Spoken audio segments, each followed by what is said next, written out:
Hi, welcome again. This is the last part of Unit 1. This is absolute value equations and inequalities. Okay, and there is a pretty different rule than what you're used to. Okay, so I'm going to start out with something simple. We'll start out with the absolute value of x is equal to 7.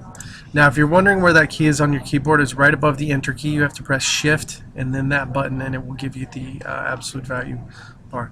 Also, ABS parentheses x. This works too. It's totally up to you. Okay, so real fast, doing some definitions in our head. Absolute value, what does it mean? It means the distance from 0. So this is basically saying in math, what number or numbers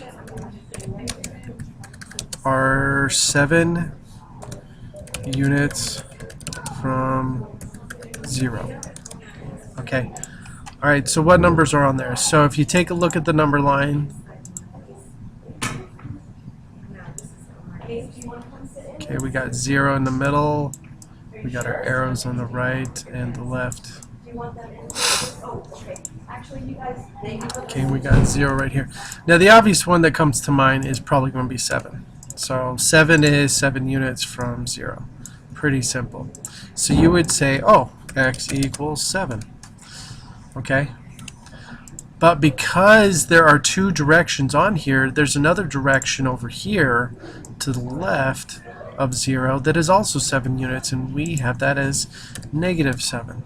And remember this, if you remember that negatives are just connotating direction rather than a value, you'll understand why the absolute value works this way.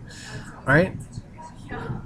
So what happens is we can't discount that -7 might be the answer as well. We have to include it. Okay, let me make this a little bit more nicer. There we go. Alright, so what happens is in absolute values, when you solve them, you should be getting 2 answers. Okay?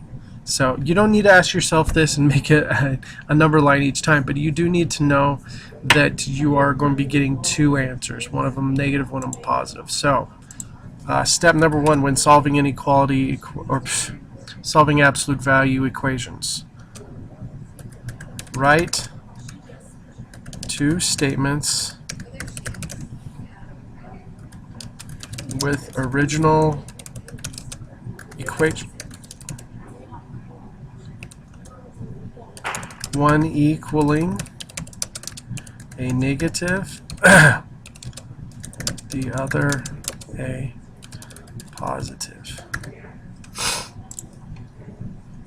Okay, so something simple like this. So let's say we had the absolute value, and I'm going to go complex in the beginning. Well, I'm going to show you a multi-step one. So 2x minus 5, absolute value minus 3 equals 7. Okay, now, I should probably say this is going to be step number 2. Okay, because step number 1 is you're going to need to balance the equation.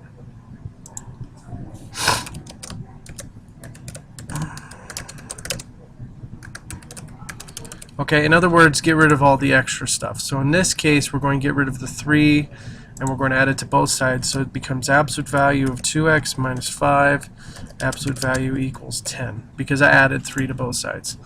Okay, now I'm going to write the 2 statements. Okay, one being equal to a negative, one being equal to a positive. Okay, so I'm going to have the original equation, but in this time, I'm not going to have the absolute value, and it's going to equal 10. Okay, and this other part is going to be 2x minus 5 equals negative 10.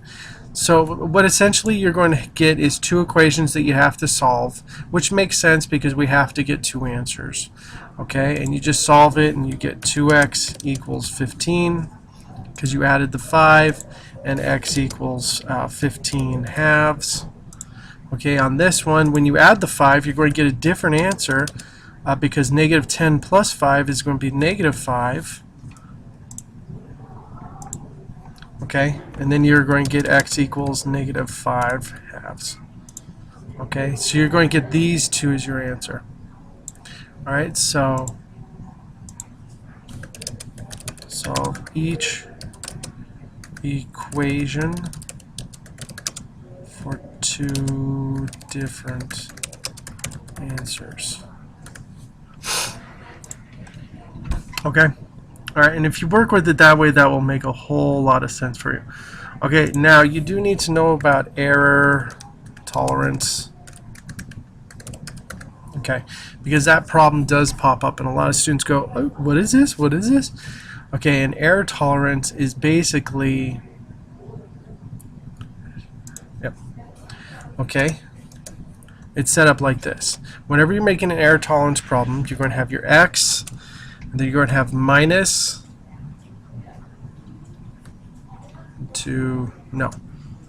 minus add positive negative. Yep. You're going to have your x, which is going to be the value you're given, or you're going to be looking for, minus the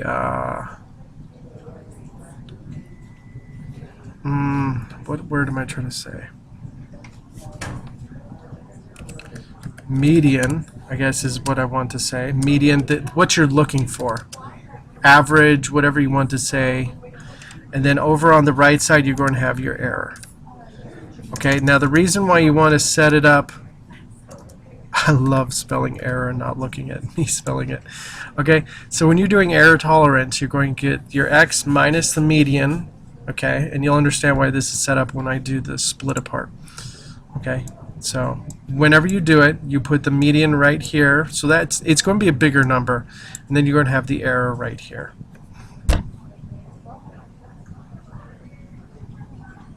Yeah. Okay. All right. So when you set it up, you're going to have x minus the median equals the error. Okay. And then over here, you're going to have the x minus the median equals the negative error. Okay, so the error is how far from the median you can go. So our tolerance is what it's called. So in other words, how far from the measurement you can go before making a part. Like let's say you were in a machine shop, you were making parts. How far can you go before you made a totally screwed up part? So what you do is you set it up, these parts, and then what you get is x equals error plus median. So you get the high tolerance. And then when you do the other part, x equals median minus error, or negative if you want to be exact. I'm just going to use median minus error. You're going to get the low end of the tolerance, okay? So as long as your numbers stay within this range of these two error tolerances, you should be fine in using any kind of machinery to output some kind of a die or some kind of part that you were aiming for.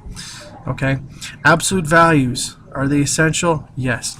Plus, also, when you're working with the graphing calculator, oh, there's Scott Pilgrim. Forgot it didn't have Desmo set up. Okay, when you're working with the graphing calculator, if you do ABS, that totally works. You can also graph this and see what the graph is going to look like.